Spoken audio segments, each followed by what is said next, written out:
But the way these people are talking, you're going to get the idea that it's happening every day. You know what needs to be done, and if these people were sincere, they would do it. They would change society's attitude toward young women who get pregnant out of wedlock. That's what they would do, but they never do that. They don't care about these women. You never see things coming through this legislature that relate to the woman. When they talk about abortion and they're against it, they don't talk about the welfare of the woman, and it's always some man who brings it.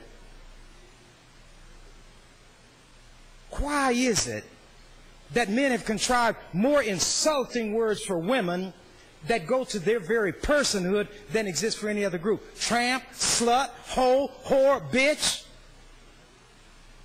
trollop. These are names coined by men to degrade women. So why don't you all get busy? All of you people who, I'll confess, based on what you say on this floor, are of a much more higher moral standard than I am.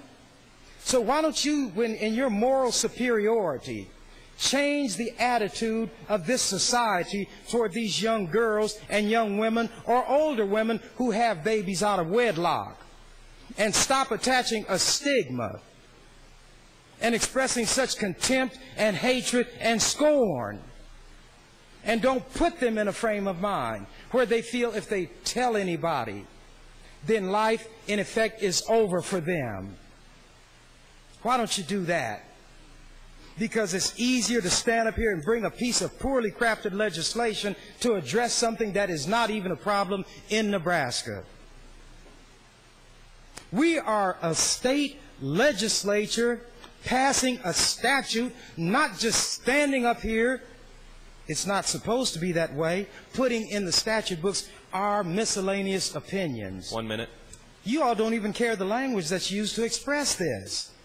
Language is in it which nobody understands what it means.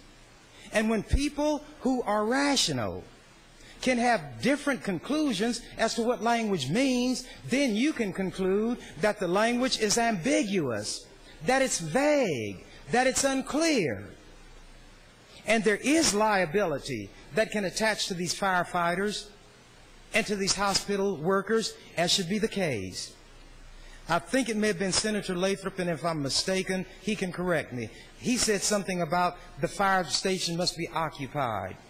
If a desperate person comes, you think they're going to wait to see if it's occupied? They've been told you can drop the child at a fire station. They drive up, drop the child, and they're gone.